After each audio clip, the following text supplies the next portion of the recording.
Hai guys, bertemu kembali dengan kami Radio Movie. Sebelum kami menceritakan alur runut dan detail film Nabadi yang dirilis tahun 2021 ini, tekan tombol subscribe-nya dulu ya guys. Oke guys, kita masuk ke dalam alur ceritanya. Film ini menceritakan seorang pria berkeluarga yang menjelang lansia bernama Hutch Mansell. Tampaknya dia menjalani kehidupan yang membosankan dan tinggal di kota bernama Winnipeg, Kanada.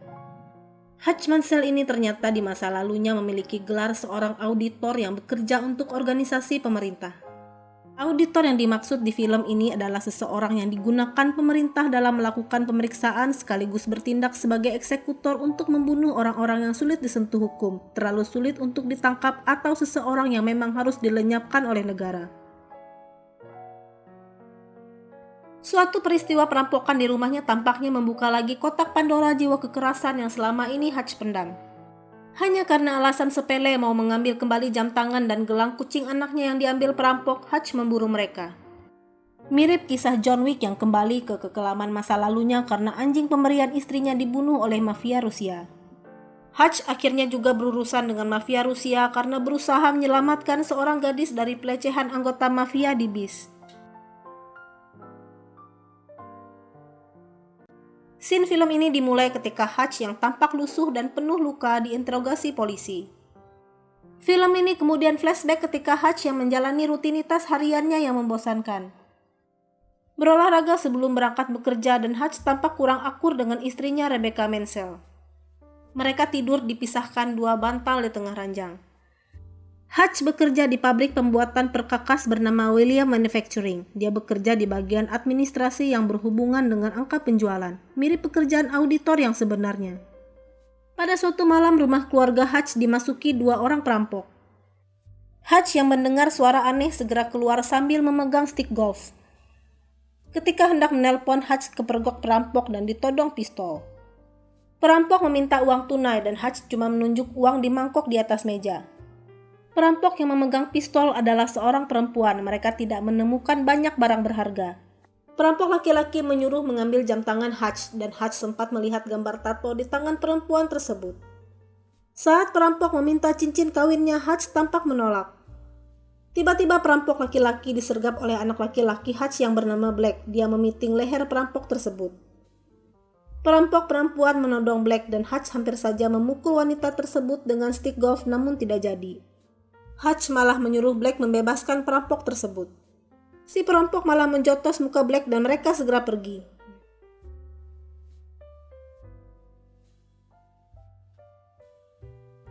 Pagi harinya Hutch bertemu tetangganya yang membicarakan kejadian perampokan semalam. Tetangganya juga memamerkan muscle car Challenger keluaran tahun 1972. Untuk informasi ya guys, mobil tetangganya ini yang akan digunakan Hutch saat beraksi nanti. Mirip cerita film John Wick kan guys? Di kantor Hutch ditemui Charlie, saudara iparnya yang mantan militer. Charlie ini adik Rebecca, istrinya Hutch. Mendengar kabar perampokan, Charlie memaksa Hutch mengambil pistol yang diberikannya walaupun Hutch menolak. Charlie mendesak dengan alasan pistol itu untuk melindungi kakaknya. Hutch pun terpaksa menerimanya, tetapi dia menyimpannya dalam kulkas kantor. Kemudian Hutch bertemu Eddie Williams untuk membahas rencana Hutch membeli pabrik mereka. Eddie ini adalah ayah Rebecca dan Hutch ternyata bekerja di perusahaan mertuanya. Di dalam kantornya Hutch berkomunikasi dengan seseorang di perangkat radio kuno. Orang di radio tersebut adalah Harry Mansell, saudara angkat Hutch yang berkulit hitam. Harry ini sedang dalam persembunyiannya, dia sering berfungsi sebagai informan bagi Hutch. Di akhir film ini Harry akan muncul untuk membantu Hutch. Di radio mereka bercerita tentang kejadian perampokan semalam. Hutch menceritakan dia tidak jadi memukul perampok tersebut karena melihat pistol revolver yang dibawanya tidak ada pelurunya. Hutch menemui bapaknya David Mansell di panti jompo setempat. Hutch tampaknya rutin mengunjungi ayahnya. Di rumah, Abby, putri bungsu Hutch, menceritakan bahwa gelang kucingnya yang dia simpan di mangkok menghilang. Hutch akhirnya marah, dia keluar rumah memburu perampok kemarin. Padahal masalahnya sepele kan guys, Hutch tinggal beli aja gelang kucing baru yang harganya mungkin gak seberapa. Hutch kembali mendatangi ayahnya di panti jompo, ternyata Hutch menyimpan kotak senjata di lemari ayahnya. Hutch juga membawa lencana FBI ayahnya yang sudah lama pensiun. Hutch menelusuri beberapa kios tato berbekal gambar yang diingatnya. Di salah satu kios tato, seseorang mengenali bahwa lencana yang dibawa Hutch sudah kadaluarsa. Pemilik tato dan pegawainya mengancam akan memukuli Hutch.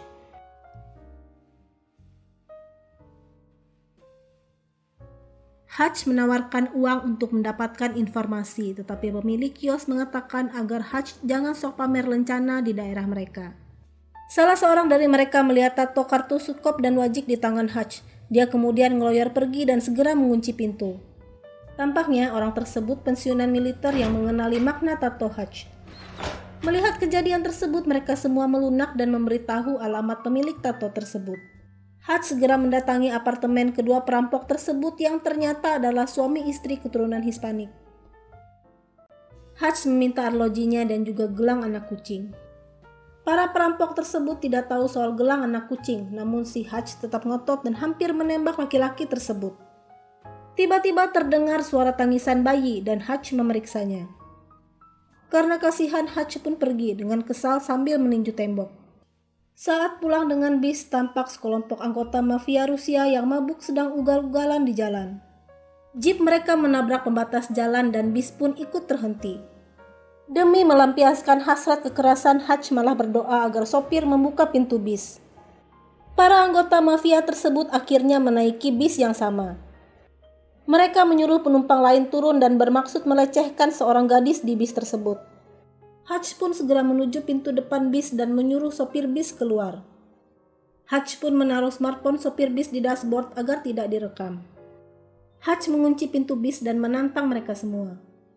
Dia mengeluarkan peluru pistolnya dan menaruh pistolnya di lantai bis. Mereka semua berkelahi dan tampaknya perkelahian didominasi oleh Hutch.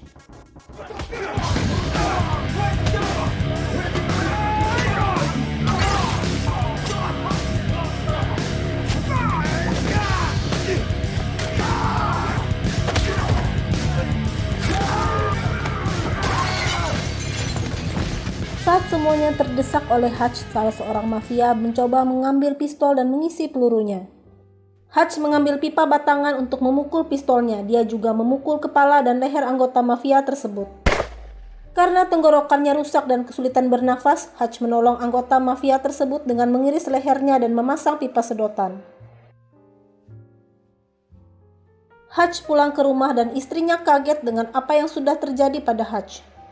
Suasana sedikit mencair. Hutch mengatakan kangen Rebecca yang dulu, dan pada saat tidur Rebecca pun memindahkan bantal yang dijadikan penghalang. Scene berpindah ke Yulian Kuznetsov yang menuju Malina Nightclub. Yulian menari dan bernyanyi di nightclub tersebut. Sebagai catatan, Yulian ini adalah pengelola OPSAK, semacam organisasi penyimpan dana pensiun para mafia Rusia kayak Taspen, atau anggaplah semacam koperasi mafia gitu guys. Teman mafia lainnya memprotes bahwa tingkah konyol Yulian yang menari dan menyanyi bisa menimbulkan rasa ketidakpercayaan terhadap Yulian. Kesal karena dikatakan demikian, Yulian memecahkan gelas di tangannya dan membunuh salah satu anggota mafia untuk membuktikan keganasan dirinya.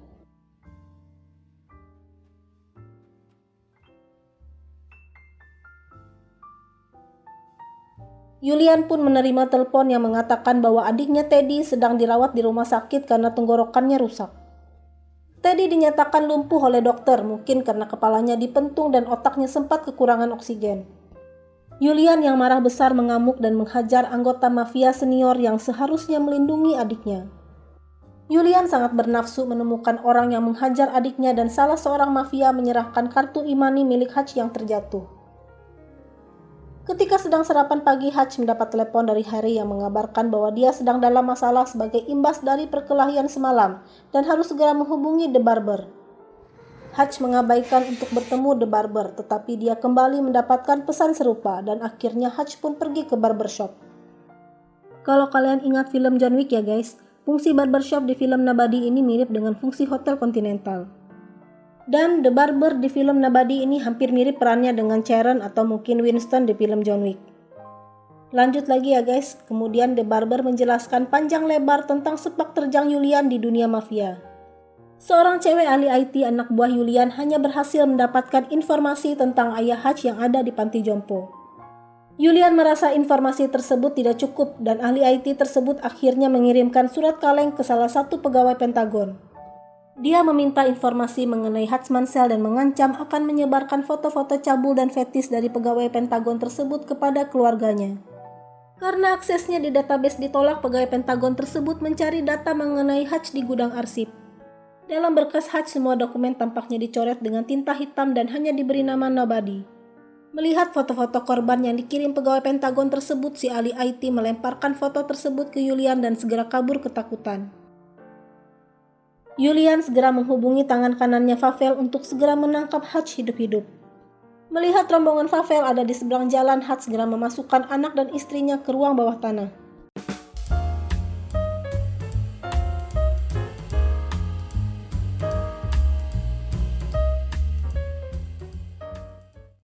Hutch mematikan listrik rumah dan pertempuran pun terjadi.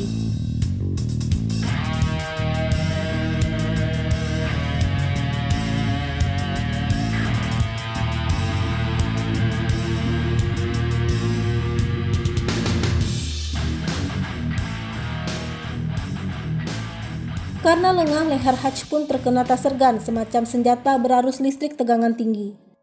Hutch pun dibawa dalam bagasi sedan dengan tangan terborgol.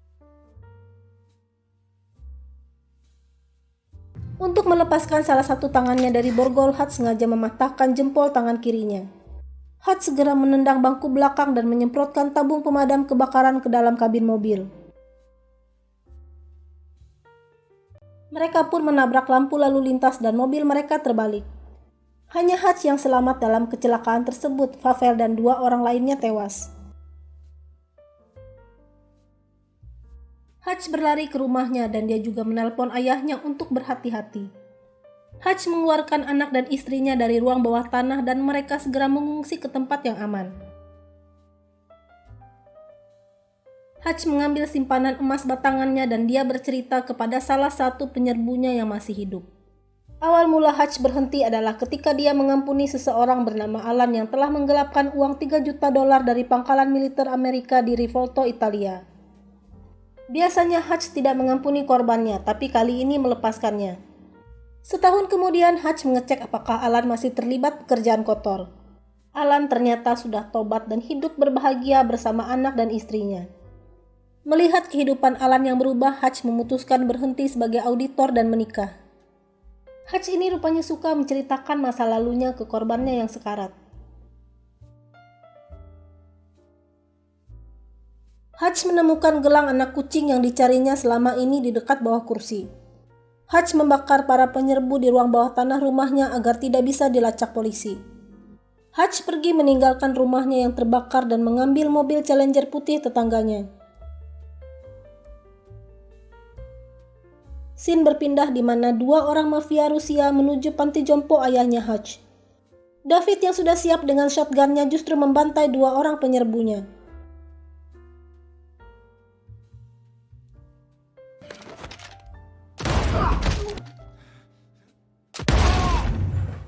Di pabrik, Hutch membeli paksa pabrik milik ayah mertuanya dengan setas emas batangan. Dia bermaksud menjadikan pabrik tersebut sebagai benteng pertahanannya untuk melawan serbuan mafia Rusia. Malamnya Hutch mendatangi gudang penyimpanan uang milik Julian. Hanya seorang diri Hutch membantai semua mafia di gudang tersebut. Hutch membakar gudang penyimpanan tersebut dan sesudahnya dia malah mendatangi nightclub tempat Julian sering nongkrong. Hutch ternyata membawa ranjau Claymore yang berdaya ledak tinggi sambil melontarkan ratusan bola baja kecil yang mampu menjangkau sampai jarak 100 meter. Julian dan anak buahnya pun keder. Dia memerintahkan seluruh anak buahnya keluar.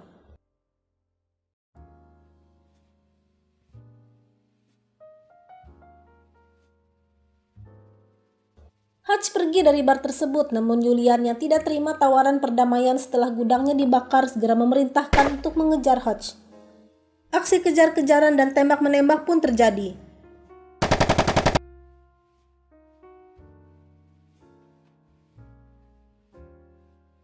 Hutch kabur menuju pabriknya sambil menenteng satu lukisan bernilai tinggi yang dicuri dari gudang Opshak. Hutch malah tertembak oleh Julian. Hutch terdesak di balik mobil karena diberondong Julian dan pasukannya.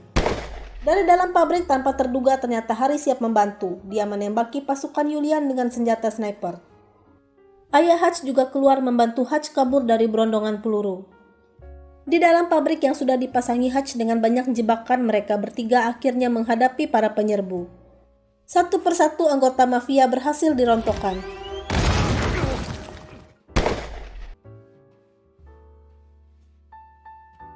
Sampai akhirnya bahu Harry tertembak oleh Julian dan mereka semua kehabisan peluru. Hutch pun menempelkan ranjau Claymore di depan kaca anti peluru yang ada di pabrik.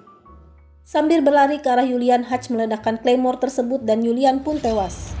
Jadi gini ya guys, ranjau Claymore itu meledak ke arah depan dengan sudut ledakan sebesar 60 derajat. Bola baja kecil akan menyembur dari tulisan front toward enemy yang ada di Claymore. Itu sebabnya Hutch gak ikut tewas dalam ledakan tersebut, selain juga dia berlindung di balik kaca anti peluru.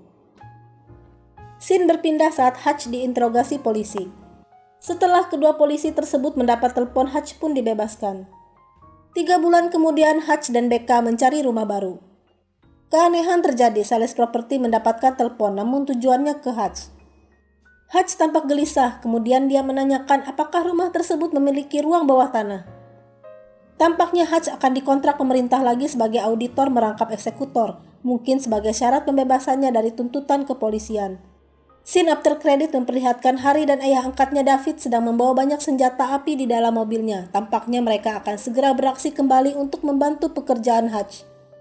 Melihat scene after credit, kayaknya film ini bakalan ada sequelnya guys, kita tunggu saja. Terima kasih sudah menonton.